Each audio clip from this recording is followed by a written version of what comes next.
ಒಂದ್ಸಲ ಈ ವಿಡಿಯೋ ನೋಡಿ, ಮತ್ತೆ ಈ ವಿಡಿಯೋ ನೋಡಿ.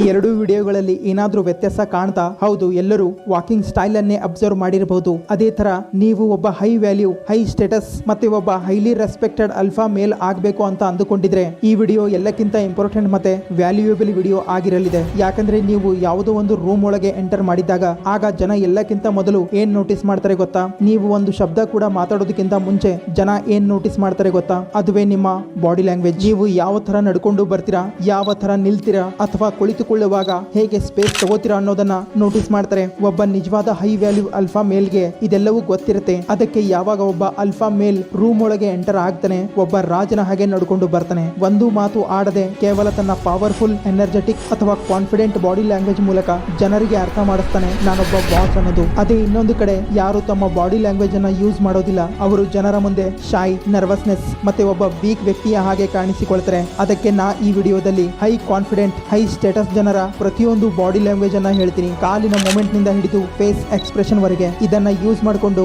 ನೀವು ಕೂಡ ಪವರ್ಫುಲ್, ಕಾನ್ಫಿಡೆಂಟ್ ಮತ್ತೆ ಹೈಲಿ ರೆಸ್ಪೆಕ್ಟೆಡ್ ಬಾಡಿ ಲ್ಯಾಂಗ್ವೇಜ್ ಅನ್ನ ನಿರ್ಮಾಣ ಮಾಡಿಕೊಳ್ಳಬಹುದು. ಯಾಕಂದ್ರೆ ಮುಂದೆ ನಿಮ್ಗೆ ಯಾರು ಕೂಡ ಇಗ್ನೋರ್ ಮಾಡುವ ಪ್ರಯತ್ನವೂ ಮಾಡಬಾರದು. ಅದಕ್ಕೂ ಮುಂಚೆ ಚಾನಲ್ ಅನ್ನ ಸಬ್ಸ್ಕ್ರೈಬ್ ಮಾಡಿ ಮತ್ತೆ ನಮ್ಮ ಕಮ್ಯುನಿಟಿಯನ್ನ ಜಾಯ್ನ್ ಆಗಿ.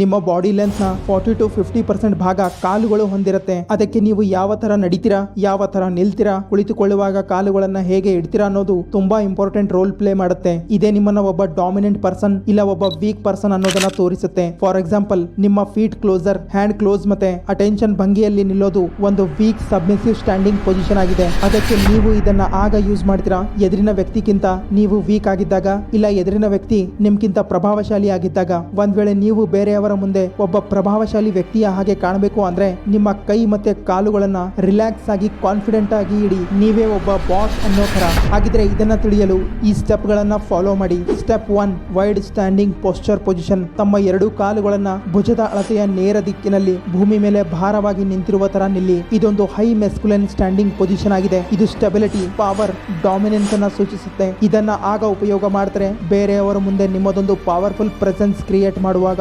ಯಾಕಂದ್ರೆ ಈ ಸ್ಟ್ಯಾಂಡಿಂಗ್ ಪೊಸಿಷನ್ ನಿಂದ ನೀವು ಒಂದು ಶಬ್ದನೂ ಮಾತಾಡದೆ ಜನರಿಗೆ ಅರ್ಥ ಮಾಡಿಸ್ತೀರಾ. ನೀವು ಕಾನ್ಫಿಡೆಂಟ್ ಆಗಿದ್ದೀರಾ ಮತ್ತೆ ನೀವು ರೆಸ್ಪೆಕ್ಟ್ ಡಿಮಾಂಡ್ ಮಾಡೋದಿಲ್ಲ, ಬದಲಾಗಿ ಡಿಸರ್ವ್ ಮಾಡ್ತೀರಾ ಅನ್ನೋದನ್ನ ಸೂಚಿಸುತ್ತೆ. Step 2, standing with arms akimbo. Animal kingdom ನಲ್ಲಿ ಎಲ್ಲಕ್ಕಿಂತ ದೊಡ್ಡ ಮತ್ತೆ ಸ್ಟ್ರಾಂಗ್ ಪ್ರಾಣಿಯೇ ಎಲ್ಲಕ್ಕಿಂತ ಜಾಸ್ತಿ ರೆಸ್ಪೆಕ್ಟೆಡ್ ಪ್ರಾಣಿ ಆಗಿರುತ್ತೆ. ಅದಕ್ಕೆ ಪ್ರತಿಯೊಂದು ಪ್ರಾಣಿ ಕೂಡ ತಮ್ಮ ಬೇರೆ ಬೇರೆ ಬಾಡಿ ಗೆಸ್ಚರ್ ಅನ್ನ ಉಪಯೋಗ ಮಾಡುತ್ತೆ, ಬೇರೆ ಪ್ರಾಣಿಗಳಿಂದ ದೊಡ್ಡ ಮತ್ತೆ ಪ್ರಭಾವಶಾಲಿ ಪ್ರಾಣಿ ಅನ್ನೋದನ್ನ ತೋರಿಸಲು. ಆಸ್ ಎ ಹ್ಯೂಮನ್ ನಾವು ಕೂಡ ಇಂತಹ ಮಲ್ಟಿಪಲ್ ಪವರ್ಫುಲ್ ಬಾಡಿ ಗೆಸ್ಚರ್ ಅನ್ನ ಯೂಸ್ ಮಾಡಬಹುದು, ತಮ್ಮನ್ನ ತಾವು ಒಬ್ಬ ಪ್ರಭಾವಶಾಲಿ ವ್ಯಕ್ತಿ ಅನ್ನೋದನ್ನ ತೋರಿಸಲು. ಅದರಲ್ಲಿ ಎಲ್ಲಕ್ಕಿಂತ ಪವರ್ಫುಲ್ ಮತ್ತೆ ಹೈ ಸ್ಟೇಟಸ್ ಬಾಡಿ ಗೆಸ್ಚರ್ ಇದೆ, ಆರ್ಮ್ಸ್ ಅಕಿಂಬೋ. ಇಲ್ಲಿ ನೀವು ಕಾಣಬಹುದು ಪ್ರತಿಯೊಬ್ಬ ಪವರ್ಫುಲ್ ಲೀಡರ್ ಮತ್ತೆ ಹೈ ಸ್ಟೇಟಸ್ ಜನ ಈ ಬಾಡಿ ಗೆಸ್ಚರ್ ಅನ್ನ ಉಪಯೋಗ ಮಾಡ್ತಾರೆ. ಇದೊಂದು ಪವರ್ಫುಲ್ ಬಾಡಿ ಲ್ಯಾಂಗ್ವೇಜ್ ನ ಭಾಗವಾಗಿದೆ. ಒಂದ್ ವೇಳೆ ನೀವು ಇದನ್ನ ಸರಿಯಾಗಿ ಉಪಯೋಗ ಮಾಡದಿದ್ದಲ್ಲಿ ನೀವು ಒಬ್ಬ ವೀಕ್ ಮತ್ತೆ ನರ್ವಸ್ ವ್ಯಕ್ತಿಯ ಹಾಗೆ ಕಾಣ್ತೀರಾ. ಅದಕ್ಕೆ ಇದನ್ನ ಮಾಡುವ ವಿಧಾನ ತಿಳಿಯೋದು ತುಂಬಾ ಇಂಪಾರ್ಟೆಂಟ್ ಆಗಿದೆ. ಸ್ಟೆಪ್ 1, ನೇರವಾಗಿ ಭುಜ ಹಿಂದೆ ಮತ್ತೆ ಎದೆ ಉಬ್ಬಿಸಿ ನಿಂತು ತಮ್ಮ ಕೈಗಳನ್ನ ಸೊಂಟದ ಮೇಲೆ ಇಡಿ. ಮೇಲೆಯೂ ಅಲ್ಲ, ಕೆಳಗೆಯೂ ಅಲ್ಲ, ಎಕ್ಸಾಕ್ಟ್ಲಿ ಸೊಂಟದ ಮೇಲೆ ಇರಲಿ. ಸ್ಟೆಪ್ 2, ಎಲ್ಬಗಳನ್ನ ನೇರವಾಗಿ ಆಚೆ ಪುಷ್ ಮಾಡಿ. ಮತ್ತೆ ನೆನಪಿರಲಿ, ಎಲ್ಬಗಳನ್ನ ಹಿಂದೆ ಅಥವಾ ಮುಂದೆ ಇಡಬಾರ್ದು. ಸ್ಟೆಪ್ 3, 4 ಫಿಂಗರ್ ಎದುರಿಗೆ ಕಾಣುವ ಹಾಗೆ ಮತ್ತೆ ಕೇವಲ ಹೆಬ್ಬೆರಳು ಮಾತ್ರ ಹಿಂದೆ ಇರಲಿ. ಇನ್ನು ಜಾಸ್ತಿ ಪ್ರಭಾವ ಬೀರಲು ವೈಡ್ ಸ್ಟ್ಯಾಂಡಿಂಗ್ ಪೋಸ್ಚರ್ ಪೊಸಿಷನ್ ಅನ್ನ ಯೂಸ್ ಮಾಡಿ. ನೆನಪಿರಲಿ, ಇದೊಂದು ಹೈಲಿ ಅಗ್ರೆಸಿವ್ ಬಾಡಿ ಪೋಸ್ಚರ್ ಆಗಿದೆ. ಇದು ನೇರವಾಗಿ ಡಾಮಿನೆನ್ಸ್ ಮತ್ತೆ ಅಥಾರಿಟಿಯನ್ನ ರೀಪ್ರೆಸೆಂಟ್ ಮಾಡುತ್ತೆ. ಅದಕ್ಕೆ ಇದನ್ನ ಸರಿಯಾದ ಸ್ಥಳದಲ್ಲಿ ಮತ್ತೆ ಸರಿಯಾಗಿ ಯೂಸ್ ಮಾಡಿ. 3, ಒಬ್ಬ ನಿಜವಾದ ಹೈ ವ್ಯಾಲ್ಯೂ ಅಲ್ಫಾ ಮೇಲ್ ಆಗಲು ನೀವು ನಿಮ್ಮ ಬಾಡಿ ಲ್ಯಾಂಗ್ವೇಜ್ ನಲ್ಲಿ ಪ್ರಭಾವದ ಜೊತೆಗೆ ಅಟ್ರಾಕ್ಟಿವ್ನೆಸ್ ಬೀರೋದು ಕೂಡ ಇಂಪಾರ್ಟೆಂಟ್ ಆಗಿರುತ್ತೆ. ಆದ್ರೆ ನೀವು ನಿಮ್ಮ ಬಾಡಿ ಲ್ಯಾಂಗ್ವೇಜ್ ಕ್ಲೋಸ್ ಆಗಿ ಇಡ್ತೀರಾ ಅಂದ್ರೆ ನೀವು ನರ್ವಸ್ ಮತ್ತೆ ವೀಕ್ ವ್ಯಕ್ತಿಯ ಹಾಗೆ ಕಾಣ್ತೀರಾ. ಮತ್ತೆ ನಿಮ್ಮ ತೋಳುಗಳನ್ನ ಜಾಸ್ತಿ ಅಗಲವಾಗಿ ಇಟ್ರೆ ಪವರ್ಫುಲ್ ಮತ್ತೆ ಡಾಮಿನೆಂಟ್ ಆಗಿ ಕಾಣ್ತೀರಾ. ಆದ್ರೆ ಅಟ್ರಾಕ್ಟಿವ್ನೆಸ್ ಹೆಚ್ಚಿಸಲು ಒಂದು ಪರ್ಫೆಕ್ಟ್ ಬಾಡಿ ಗೆಸ್ಚರ್ ಏನಿರುತ್ತೆ ಗೊತ್ತಾ? ನೀವು ಫಾರ್ವರ್ಡ್ ಫುಟ್ ಪೊಸಿಷನ್ ಬಗ್ಗೆ ಅಂತೂ ಕೇಳೇ ಇರ್ತೀರಾ. ನೋಡಿ, ಇದೊಂದು ಪರ್ಫೆಕ್ಟ್ ಕಾಂಬಿನೇಷನ್ ಇದೆ ವೈಟ್ ಮೆಸ್ಕ್ಯುಲೈನ್ ಮತ್ತೆ ಅಟ್ರಾಕ್ಟಿವ್ ಬಾಡಿ ಗೆಸ್ಚರ್ದು. ಅದಕ್ಕೆ ಜಾಸ್ತಿ ಜನ ಸೆಲೆಬ್ರಿಟಿಗಳು ರೆಡ್ ಕಾರ್ಪೆಟ್ ಸ್ಟೇಜ್ ಮೇಲೆ ಈ ಪೋಸ್ಟರ್ ಅನ್ನ ಯೂಸ್ ಮಾಡ್ತಾರೆ, ಯಾಕಂದ್ರೆ ಅವರು ಪವರ್ಫುಲ್ ಮತ್ತೆ ಅಟ್ರಾಕ್ಟಿವ್ ಆಗಿ ಕಾಣಿಸಲು. ಆದ್ರೆ ಈಗ ಪ್ರಶ್ನೆ ಇರೋದು ಅಟ್ರಾಕ್ಟಿವ್ ಸ್ಟ್ಯಾಂಡಿಂಗ್ ಪೊಸಿಷನ್ ಜೊತೆಗೆ ತಮ್ಮ ಕೈಗಳನ್ನ ಹೇಗೆ ಇಡಬೇಕು ಅನ್ನೋದು. ಇದರ ಸಲುವಾಗಿ ಒಂದು ಅಟ್ರಾಕ್ಟಿವ್ ಮಸ್ಕ್ಯುಲಿನ್ ಬಾಡಿ ಪೋಸ್ಚರ್ ಕಾಂಬಿನೇಷನ್ ಅನ್ನ ನಿರ್ಮಾಣ ಮಾಡಿಕೊಳ್ಳಬೇಕಾಗುತ್ತೆ. ಇದನ್ನ ಮಾಡಲು ಒಂದು ಕೈ ಜೇಬಿನ ಒಳಗೆ ಇಡಬೇಕು, ಮತ್ತೆ ಇನ್ನೊಂದು ಕೈ ನೇರವಾಗಿ ಇಡಬಹುದು. ಒಂದ್ ವೇಳೆ ನೀವು ಕ್ಲಾಸಿ ಲುಕ್ ನಲ್ಲಿ ಇದ್ರೆ ನಿಮ್ಮ ಕೈಗಳನ್ನ ಕಾನ್ಫಿಡೆಂಟ್ಲಿ ಈ ತರ ಕೂಡ ಇಡಬಹುದು. ಇದು ಸುಮಾರು ಸ್ಟಡಿಗಳಿಂದ ಅರ್ಥ ಆಗಿದೆ. ಒಬ್ಬ ಪುರುಷನಿಗೆ ಈ ತರ ಸ್ಟ್ಯಾಂಡಿಂಗ್ ಪೊಸಿಷನ್ ತುಂಬಾ ಅಟ್ರಾಕ್ಟಿವ್ ಆಗಿ ಕಾಣುತ್ತೆ. ಆದ್ರೆ ನೀವು ನೇರವಾಗಿ ಭುಜ ಹಿಂದೆ ಮಾಡಿ ಎದೆ ಉಬ್ಬಿಸಿ ಕಾನ್ಫಿಡೆಂಟ್ ಆಗಿ ನಿಲ್ಲಬೇಕು. ಇದೊಂದು ಪರ್ಫೆಕ್ಟ್ ಬಾಡಿ ಲ್ಯಾಂಗ್ವೇಜ್ ನ ಫಂಡಮೆಂಟಲ್ ಆಗಿದೆ. ಪಾರ್ಟ್ 2 ನೋಡಿ, ನೀವು ಒಂದು ರೂಮ್ ಒಳಗೆ ಎಂಟರ್ ಮಾಡ್ತಾ ಇದ್ದ ಹಾಗೆ ಜನ ಎಲ್ಲಕ್ಕಿಂತ ಮೊದಲು ನೋಟಿಸ್ ಮಾಡೋದೇ ನೀವು ನಡೆಯುವ ಸ್ಟೈಲ್ ಅನ್ನ. ಈ ಒಂದೇ ಒಂದು ವಿಷಯ ಜಾಸ್ತಿ ಡಿಫ್ರೆನ್ಶಿಯೇಟ್ ಕ್ರಿಯೇಟ್ ಮಾಡುತ್ತೆ ಒಬ್ಬ ಮಹಿಳೆ ಮತ್ತೆ ಒಬ್ಬ ಪುರುಷನ ಬಾಡಿ ಲ್ಯಾಂಗ್ವೇಜ್ ನ ಮಧ್ಯೆ. ಒಂದು ಪರ್ಫೆಕ್ಟ್ ಮಸ್ಕ್ಯುಲಿನ್ ವಾಕಿಂಗ್ ಸ್ಟೈಲ್ ಜೊತೆಗೆ ನೀವು ಈಸಿಯಾಗಿ ಒಂದು ಶಬ್ದನೂ ಮಾತಾಡದೆ ಜನರ ಮುಂದೆ ತಮ್ಮ ಪವರ್ಫುಲ್ ಮತ್ತೆ ಕಾನ್ಫಿಡೆಂಟ್ ಪ್ರೆಸೆನ್ಸ್ ಅನ್ನ ಕ್ರಿಯೇಟ್ ಮಾಡಬಹುದು. ನೆನಪಿರಲಿ, ಫಸ್ಟ್ ಇಂಪ್ರೆಷನ್ ಹೆಚ್ಚಿಸಲು ಇನ್ನೊಂದು ಅವಕಾಶ ಸಿಗೋದಿಲ್ಲ. ಅದಕ್ಕೆ ಎಲ್ಲಕ್ಕಿಂತ ಮೊದಲು ಒಂದು ಪರ್ಫೆಕ್ಟ್ ಮಸ್ಕ್ಯುಲಿನ್ ವಾಕಿಂಗ್ ಸ್ಟೈಲ್ ನಲ್ಲಿ ನಡೆಯುವುದು ತುಂಬಾ ಇಂಪಾರ್ಟೆಂಟ್ ಆಗಿರುತ್ತೆ. ಅದಕ್ಕೆ ಈ ಸ್ಟೆಪ್ ಗಳನ್ನ ಫಾಲೋ ಮಾಡಿ. Step 1, walking with masculine shoulder swing. ನೀವು ಕೂಡ ನೋಡಿರಬಹುದು, ಒಂದು ಪ್ರಾಣಿ ಅಪಾಯದಲ್ಲಿ ಇದ್ದಾಗ ತನ್ನ ದೇಹವನ್ನು ಸಣ್ಣ ಅಥವಾ ದೊಡ್ಡ ಗಾತ್ರದಲ್ಲಿ ನಿರ್ಮಾಣ ಮಾಡಿಕೊಳ್ಳುತ್ತೆ. ಅದೇ ತರ ನೀವು ಕೂಡ ನಡೆಯುವಾಗ ತಮ್ಮ ಭುಜ ಫಿಕ್ಸ್ಡ್ ಆಗಿ ಇಟ್ಟಾಗ ಅದು ಮಸ್ಕ್ಯುಲಿನ್ ಶೋಲ್ಡರ್ ಸ್ವಿಂಗ್ ಆಗೋದಿಲ್ಲ. ಅದು ಒಂದು ಭಯದಲ್ಲಿ ಇರುವ ಒಬ್ಬ ನರ್ವಸ್ ವ್ಯಕ್ತಿಯ ಹಾಗೆ ಕಾಣಿಸುತ್ತೆ. ಸಾಮಾನ್ಯವಾಗಿ ಪುರುಷರಲ್ಲಿ ಜಾಸ್ತಿ ಟೆಸ್ಟೋಸ್ಟಿರೋನ್ ಇರುತ್ತೆ. ಅದಕ್ಕೆ ಈ ಒಂದು ವೈಟ್ ಶೋಲ್ಡರ್ ಮ್ಯಾಸ್ಕ್ಯುಲಿನ್ ಟ್ರೀಟ್ಸ್ ನ ಹಾಗೆ ಕಾಣಿಸುತ್ತೆ. ಒಂದು ವರದಿ ಪ್ರಕಾರ ಗೊತ್ತಾಗಿದೆ, ಹುಡುಗಿಯರು ವೈಟ್ ಶೋಲ್ಡರ್ ಪುರುಷನಿಗೆ ಜಾಸ್ತಿ ಪ್ರಿಫರ್ ಮಾಡ್ತಾರೆ ಅನ್ನೋದು. ಅದೇ ಪುರುಷರು ನ್ಯಾರೋ ಶೋಲ್ಡರ್ ಮತ್ತೆ ವೈಟ್ ಹಿಪ್ಸ್ ಉಳ್ಳ ಮಹಿಳೆಯರಿಗೆ ಇಷ್ಟಪಡ್ತಾರೆ. ಈ ಶೋಲ್ಡರ್ ಟು ಹಿಪ್ ರೇಷೋ ತಮ್ಮ ಪರ್ಸ್ಯೂಡ್ ಅಟ್ರಾಕ್ಟಿವ್ನೆಸ್ ಮೇಲೆ ಒಂದು ದೊಡ್ಡ ಇಂಪ್ಯಾಕ್ಟ್ ಬೀರುತ್ತೆ. ಅದಕ್ಕೆ ಒಬ್ಬ ಹೈ ಸ್ಟೇಟಸ್ ಅಲ್ಫಾ ಫೀಮೇಲ್ ನಡೆಯುವಾಗ ತಮ್ಮ ಹಿಪ್ಸ್ ಅನ್ನ ವೈಡ್ ಮೂವ್ಮೆಂಟ್ ಮಾಡ್ತಾರೆ ತನ್ನ ಫೆಮಿನಿಟಿಯನ್ನ ತೋರಿಸಲು. ಅದೇ ಒಬ್ಬ ಹೈ ವ್ಯಾಲ್ಯೂ ಅಲ್ಫಾ ಮೇಲ್ ನಡೆಯುವಾಗ ತನ್ನ ವೈಟ್ ಶೋಲ್ಡರ್ ಸ್ವಿಂಗ್ ಮಾಡ್ತಾನೆ ತನ್ನ ಮೆಸ್ಕ್ಯುಲಿನಿಟಿಯನ್ನ ತೋರಿಸಲು. ಒಂದ್ ವೇಳೆ ನೀವು ಒಬ್ಬ ಹುಡುಗನಾಗಿದ್ರೆ ಇವತ್ತಿನಿಂದಲೇ ಒಬ್ಬ ನಿಜವಾದ ಪುರುಷನ ತರ ಭುಜಗಳನ್ನ ಸ್ವಿಂಗ್ ಮಾಡ್ತಾ ಪೂರ್ತಿ ಕಾನ್ಫಿಡೆಂಟ್ ನಿಂದ ನಡೆಯಲು ಪ್ರಾರಂಭ ಮಾಡಿ. ಸ್ಟೆಪ್ 2, ಒಂದ್ ವೇಳೆ ನಿಮಗೆ ನಿಜವಾದ ಅಲ್ಫಾ ಮೇಲ್ ಆಗೋದಿದ್ರೆ ತಲೆ ಎತ್ತಿ ನಡೆಯುವುದನ್ನ ಕಲಿಯಿರಿ. ಜೀವನದ ಪ್ರತಿಯೊಂದು ಟಫ್ ಸಿಚುವೇಶನ್ ಅನ್ನ ಕಾನ್ಫಿಡೆಂಟ್ಲಿ ಫೇಸ್ ಮಾಡಿ. ಆದ್ರೆ ಒಬ್ಬ ವೀಕ್ ವ್ಯಕ್ತಿಯ ಹಾಗೆ ಕೆಳಗೆ ನೋಡ್ತಾ ಮಾತಾಡಬೇಡಿ. ಒಂದ್ ವೇಳೆ ನೀವು ಬೇರೆಯವರ ಮುಂದೆ ತಲೆ ತಗ್ಗಿಸಿ ನಡೆಯುವಾಗ ತಮ್ಮನ್ನ ತಾವು ಲೇಜಿ, ಅಂಡರ್ ಕಾನ್ಫಿಡೆಂಟ್, ವೀಕ್ ವ್ಯಕ್ತಿ ಎಂದು ತೋರಿಸ್ತೀರಾ. ಅದಕ್ಕೆ ಯಾವುದೇ ಪರಿಸ್ಥಿತಿಯಲ್ಲಿ ಅಥವಾ ಬೇರೆಯವರ ಮುಂದೆ ಕೂಡ ತಲೆ ಎತ್ತಿ ಮಾತಾಡಬೇಕು. ಅವರ ಮುಂದೆ ಕಾನ್ಫಿಡೆನ್ಸ್ ಶೋ ಮಾಡಬೇಕು. ಸ್ಟೆಪ್ 3, ತಮ್ಮನ್ನ ತಾವು ಹೈ ಸ್ಟೇಟಸ್ ಮತ್ತೆ ಕಾನ್ಫಿಡೆಂಟ್ ಅಂತ ತೋರಿಸಲು ಸಿಂಪಲ್ ಆದ ದಾರಿ ಇದೆ. ನಿಮ್ಮ ಕೈ ಸನ್ನೆ. ಇದು ನಿಮ್ಮ ಇಂಪ್ರೆಷನ್ ಅನ್ನ ಜಾಸ್ತಿನೂ ಮಾಡುತ್ತೆ ಮತ್ತೆ ಕಡಿಮೆನೂ ಮಾಡುತ್ತೆ. ಫಾರ್ ಎಕ್ಸಾಂಪಲ್, ಜಸ್ಟ್ ಇಮ್ಯಾಜಿನ್ ಮಾಡಿ, ಒಂದು ಹುಡುಗಿ ನಿಮ್ಮನ್ನ ಜಡ್ಜ್ ಮಾಡ್ತಾ ಇರುವಾಗ ಇಲ್ಲ ನಿಮ್ಮ ಜೊತೆ ಮಾತಾಡ್ತಾ ಇರುವಾಗ ನಿಮ್ಮ ಕೈಗಳು ಜೇಬಿನಲ್ಲಿ ಇದ್ರೆ ಆ ಹುಡುಗಿ ಮುಂದೆ ನಿಮ್ಮ ಇಮೇಜ್ ಶೈ, ನರ್ವಸ್ ಮತ್ತೆ ವೀಕ್ ಆಗಿ ಕಾಣಿಸುತ್ತೆ. ಒಂದು ರಿಸರ್ಚ್ ಪ್ರಕಾರ ಗೊತ್ತಾಗಿದೆ, ಕ್ಲೋಸ್ ಬಾಡಿ ಲ್ಯಾಂಗ್ವೇಜ್ ಅಂದ್ರೆ ನಡೆಯುವಾಗ ಕೈ ಜೇಬಿನಲ್ಲಿ ಇಡೋದು ಲೆಸ್ ಅಪ್ರೋಚಬಲ್ ಅಥವಾ ವೀಕ್ನೆಸ್ ಅನ್ನ ಸೂಚಿಸುತ್ತೆ. ಅದಕ್ಕೆ ನೀವು ಕೂಡ ನೋಡಿರಬಹುದು, ಪ್ರತಿಯೊಬ್ಬ ಪವರ್ಫುಲ್ ಲೀಡರ್ ಅಥವಾ ಪಾಲಿಟಿಷಿಯನ್ ತಮ್ಮ ಕೈಗಳನ್ನ ಸ್ವಿಂಗ್ ಮಾಡ್ತಾ ಇಲ್ಲ ಜನರ ಕಡೆಗೆ ತೋರಿಸ್ತಾ ನಡ್ಕೊಂಡು ಬರ್ತಾರೆ, ಜನರಿಗೆ ಅವರ ಪವರ್ ಮತ್ತೆ ಡಾಮಿನೆನ್ಸ್ ಅನ್ನ ತೋರಿಸಲು. ಅದಕ್ಕೆ ನಡೆಯುವಾಗ ತಮ್ಮ ಭುಜಗಳನ್ನ ಸ್ವಿಂಗ್ ಮಾಡುವುದರ ಜೊತೆಗೆ ತಮ್ಮ ಕೈಗಳನ್ನ ಗ್ರೇಟ್ಲಿ ಸ್ವಿಂಗ್ ಮಾಡ್ತಾ ಬನ್ನಿ. ಒಂದ್ ವೇಳೆ ನೀವು ವಾಕಿಂಗ್ ಸ್ಟೈಲ್ ಅನ್ನ ಇನ್ನೂ ಜಾಸ್ತಿ ಅಟ್ರಾಕ್ಟಿವ್ ಆಗಿ ಮಾಡಬೇಕು ಅಂದ್ರೆ ನಡೆಯುವಾಗ ಒಂದು ಕೈ ಸ್ವಿಂಗ್ ಮಾಡಿ ಇನ್ನೊಂದು ಕೈ ಜೇಬಿನಲ್ಲಿ ಇಡಿ, ಜೇಮ್ಸ್ ಬಾಂಡ್ ತರ. ಇದು ನಿಮ್ಮ ಅಟ್ರಾಕ್ಟಿವ್ನೆಸ್ ಅನ್ನ ಇನ್ನೂ ಜಾಸ್ತಿ ಹೆಚ್ಚಿಸುತ್ತೆ. ಸ್ಟೆಪ್ 4, ನೇರವಾಗಿ ನಾನ್ ರಿಯಾಕ್ಟಿವ್ ಹೆಡ್ ಮೂವ್ಮೆಂಟ್ ಜೊತೆಗೆ ನಡೆಯುವುದನ್ನ ಪ್ರಾರಂಭ ಮಾಡಿ. ಯಾಕಂದ್ರೆ ನಡೆಯುವಾಗ ತಮ್ಮ ತಲೆಯನ್ನ ಪ್ರತಿಯೊಂದು ಡೈರೆಕ್ಷನ್ ಅಲ್ಲಿ ಮೂವ್ ಮಾಡ್ತಾ ನಡೆಯೋದ್ರಿಂದ ನೀವು ಜನರಿಗೆ ಇದನ್ನ ತೋರಿಸ್ತೀರಾ. ನಿಮ್ಮ ಅಕ್ಕಪಕ್ಕ ಎಲ್ಲವೂ ನಿಮ್ಮ ಪರ್ಪಸ್ ಗಿಂತ ಇಂಪಾರ್ಟೆಂಟ್ ಆಗಿದೆ ಅನ್ನೋದನ್ನ ತೋರಿಸುತ್ತೆ. ಅದಕ್ಕೆ ಒಬ್ಬ ರಾಜನ ತರ ನೇರ ದೃಷ್ಟಿಯಲ್ಲಿ ನೇರವಾಗಿ ನೋಡ್ತಾ ನಡೆಯುವುದನ್ನ ಪ್ರಾರಂಭ ಮಾಡಿ. ಪಾರ್ಟ್ 3, ಹಾಗಿದ್ರೆ ನೀವು ಇಲ್ಲಿವರೆಗೆ ಒಬ್ಬ ಬಾಸ್ ನ ಹಾಗೆ ನಡೆಯುವುದು ಮತ್ತೆ ನಿಲ್ಲುವುದನ್ನ ಕಲ್ತಿದ್ದೀರಾ. ಒಂದ್ ವೇಳೆ ನೀವು ಕುಳಿತುಕೊಳ್ಳುವಾಗ ತಪ್ಪು ಮಾಡಿದ್ರೆ ಅವರ ಮುಂದೆ ನಿಮ್ಮ ಎಲ್ಲಾ ಕಾನ್ಫಿಡೆನ್ಸ್ ಒಂದೇ ಕ್ಷಣದಲ್ಲಿ ಕಡಿಮೆ ಆಗುತ್ತೆ. ಅದಕ್ಕೆ ಕುಳಿತುಕೊಳ್ಳುವಾಗ ಕೂಡ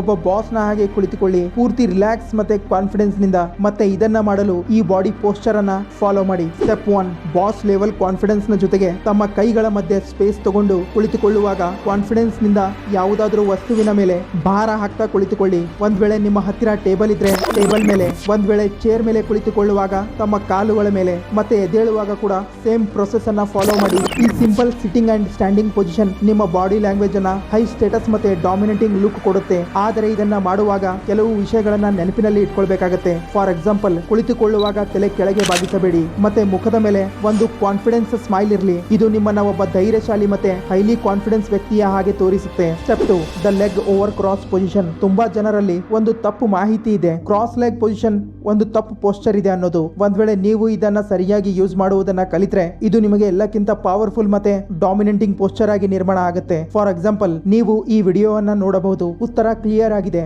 ಆದ್ರೆ ಪ್ರಶ್ನೆ ಇರೋದು ಒಂದು ಪರ್ಫೆಕ್ಟ್ ಮ್ಯಾಸ್ಕುಲಿನ್ ಕ್ರಾಸ್ ಲೆಗ್ ಪೋಸ್ಚರ್ ಹೇಗೆ ನಿರ್ಮಾಣ ಮಾಡಬೇಕು ಅನ್ನೋದು. ಹಾಗಿದ್ರೆ ಇದಕ್ಕಾಗಿ ನೀವು ಈ ಪವರ್ಫುಲ್ ಸಿಟ್ಟಿಂಗ್ ಸ್ಟೆಪ್ ಗಳನ್ನ ಫಾಲೋ ಮಾಡಬೇಕಾಗುತ್ತೆ. ಸ್ಟೆಪ್ 1, ಬ್ಯಾಕ್ ಸ್ಟ್ರೈಟ್ ಮತ್ತೆ ಶೋಲ್ಡರ್ ಅನ್ನ ರಿಲ್ಯಾಕ್ಸ್ ಆಗಿಡಿ. ತಮ್ಮ ರೈಟ್ ಲೆಗ್ ಅನ್ನ ಎತ್ತಿ ಲೆಫ್ಟ್ ಲೆಗ್ ಮೇಲೆ ಕ್ರಾಸ್ ಮಾಡಿ. ನೆನಪಿರಲಿ, ನಿಮ್ಮ ನೀಸ್ ಅಲೈನ್ ಮತ್ತೆ ಕಂಫರ್ಟೇಬಲ್ ಆಗಿರಬೇಕು. ಹಾಗೂ ಇದು ಖಚಿತಪಡಿಸಿಕೊಳ್ಳಿ, ನಿಮ್ಮ ಲೋವರ್ ಲೆಗ್ ಗ್ರೌಂಡ್ ಅನ್ನ ಕಂಫರ್ಟೇಬಲಿ ಟಚ್ ಮಾಡ್ತಾ ಇರಬೇಕು. ಸ್ಟೆಪ್ 2, ತಮ್ಮ ತೋಳುಗಳಿಂದ ಜಾಸ್ತಿ ಸ್ಪೇಸ್ ತಗೊಳ್ಳುವುದನ್ನ ಟ್ರೈ ಮಾಡಿ. ಒಂದ್ ವೇಳೆ ನೀವು ಯಾವ್ದಾದ್ರು ಕೌಚ್ ಮೇಲೆ ಕುಳಿತುಕೊಳ್ಳುವಾಗ ಒಂದು ಕೈಯನ್ನ ದೂರ ಮಾಡ್ತಾ ಕುಳಿತುಕೊಳ್ಳಿ, ಇನ್ನೊಂದು ಕೈ ನೀ ಮೇಲೆ ಇಡಿ. ಒಂದ್ ವೇಳೆ ಚೇರ್ ಮೇಲೆ ಕುಳಿತುಕೊಂಡಾಗ ಕಾನ್ಫಿಡೆನ್ಸ್ಲಿ ಸ್ಪೇಸ್ ತಗೊಳ್ತಾ ತಮ್ಮ ಎಲ್ಬೋಗಳನ್ನ ಆರ್ಮ್ಸ್ ರೆಸ್ಟ್ ಮೇಲೆ ಇಡಿ. ಮತ್ತೆ ನಿಮ್ಮ ಎರಡು ಕೈಗಳಿಂದ ಈ ತರ ಭಂಗಿಯನ್ನ ನಿರ್ಮಾಣ ಮಾಡಿ. ಇದೊಂದು ಹೈಲಿ ಪವರ್ಫುಲ್ ಮತ್ತೆ ಡಾಮಿನೆಂಟಿಂಗ್ ಬಾಡಿ ಪೋಸ್ಚರ್ ಆಗಿದೆ. ಇದನ್ನ ತುಂಬಾ ಹೈ ಸ್ಟೇಟಸ್ ಮತ್ತೆ ರಿಚ್ ಜನ ಯೂಸ್ ಮಾಡ್ತಾರೆ. ಅದಕ್ಕೆ ಇದನ್ನ ಯೂಸ್ ಮಾಡುವಾಗ ನಿಮ್ಮ ಡ್ರೆಸ್ಸಿಂಗ್ ಸ್ಟೈಲ್ ಮತ್ತೆ ಕಾನ್ಫಿಡೆನ್ಸ್ ಕೂಡ ಜಾಸ್ತಿ ಆಗಿರ್ಬೇಕು. ಆದ್ರೆ ನೆನಪಿರಲಿ, ಇದನ್ನ ಯಾವತ್ತೂ ಒಂದು ರಿಲೇಶನ್ಶಿಪ್ ನಲ್ಲಿ ಉಪಯೋಗ ಮಾಡಬೇಡಿ, ಯಾಕಂದ್ರೆ ಇದು ನಿಮ್ಮನ್ನ ಆರೋಗ್ಯಂಟ್ ಆಗಿ ತೋರಿಸುತ್ತೆ. ಹಾಗಿದ್ರೆ ಈಗ ಪ್ರಶ್ನೆ ಇರೋದು, ದುರಂಕಾರಿ ವ್ಯಕ್ತಿ ಅನ್ನೋದನ್ನ ತೋರಿಸದೆ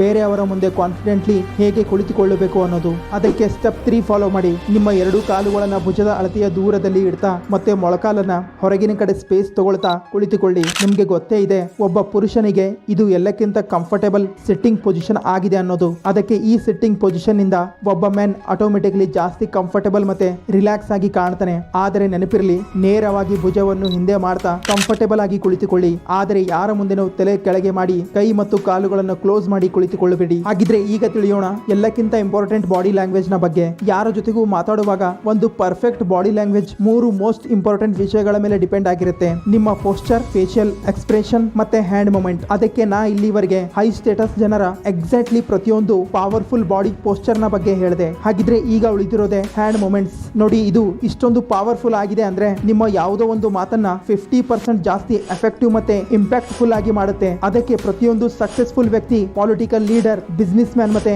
ಇನ್ಫ್ಲೂಯೆನ್ಸರ್ ಈ ಬಾಡಿ ಲ್ಯಾಂಗ್ವೇಜ್ ಅನ್ನ ಯೂಸ್ ಮಾಡ್ತಾರೆ ತಮ್ಮ ಮಾತುಗಳಿಂದ ಇನ್ನೂ ಜಾಸ್ತಿ ಪ್ರಭಾವ ಬೀರಲು. ಇದರ ಅರ್ಥ ಇದಲ್ಲ ನಿಮ್ಮ ಕೈಗಳನ್ನ ನೀವು ಯಾವುದೇ ಡೈರೆಕ್ಷನ್ ನಲ್ಲಿ ಮೂವ್ ಮಾಡ್ತಾ ಇಡಬೇಕು ಅನ್ನೋದು. ಒಂದ್ ವೇಳೆ ಆ ತರ ಮಾಡಿದ್ದಲ್ಲಿ ಇದು ನಿಮ್ಮನ್ನ ಇನ್ನೂ ಜಾಸ್ತಿ ನರ್ವಸ್ ಮತ್ತೆ ವೀಕ್ ವ್ಯಕ್ತಿಯ ಹಾಗೆ ತೋರಿಸುತ್ತೆ. ನೋಡಿ, ಒಂದು ನಿಜವಾದ ಎಫೆಕ್ಟಿವ್ ಹ್ಯಾಂಡ್ ಮೂವ್ಮೆಂಟ್ಸ್ ಕಾಂಬಿನೇಷನ್ 4 ಮಾತುಗಳ ಮೇಲೆ ಡಿಪೆಂಡ್ ಆಗಿರುತ್ತೆ. ಪಾಯಿಂಟ್ಸ್, ಸ್ವೀಪ್ಸ್, ಫ್ರೇಮ್ಸ್ ಮತ್ತೆ ಕಟ್ಸ್. ಫಾರ್ ಎಕ್ಸಾಂಪಲ್, ಮೊದಲನೇದಿದೆ ಪಾಯಿಂಟ್ಸ್. ಇದು ಆಗ ಯೂಸ್ ಆಗುತ್ತೆ ನೀವು ಬೇರೆಯವರ ಗಮನವನ್ನು ಒಬ್ಬ ಪರ್ಸನ್ ಅಥವಾ ಒಂದು ಶಬ್ದದ ಮೇಲೆ ತಗೊಂಡು ಹೋಗುವಾಗ. ಅದಕ್ಕಾಗಿ 2 ತರದ ಹ್ಯಾಂಡ್ ಮೂವ್ಮೆಂಟ್ಸ್ ಯೂಸ್ ಆಗುತ್ತೆ. ಒಂದು ಫಿಂಗರ್ ಪಾಯಿಂಟ್, 2 ಹ್ಯಾಂಡ್ ಪಾಯಿಂಟ್. ಇವುಗಳನ್ನ ನೀವು ಆಗ ಯೂಸ್ ಮಾಡ್ತೀರಾ ಒಂದು ಶಬ್ದವನ್ನು ಇಂಪಾರ್ಟೆನ್ಸ್ ಕೊಡಬೇಕು ಅಂದಾಗ. ಫಾರ್ ಎಕ್ಸಾಂಪಲ್, ಮಾತಾಡುವಾಗ ನನಗೆ ಈ ಮಾತು ಕ್ಲಿಯರ್ ಮಾಡೋದಿದೆ ಅಂತ ಹೇಳಿದಾಗ ಆಗ ನಿಮ್ಮ ಬೆರಳು ಸೂಚಿಸುತ್ತೆ ಇದು ಇಂಪಾರ್ಟೆಂಟ್ ಇದೆ ಅನ್ನೋದು. ಮತ್ತೆ ಹ್ಯಾಂಡ್ ಪಾಯಿಂಟ್ ಅನ್ನ ನೀವು ಆಗ ಯೂಸ್ ಮಾಡ್ತೀರಾ ಒಬ್ಬ ವ್ಯಕ್ತಿ ಬಗ್ಗೆ ಮಾತಾಡುವಾಗ.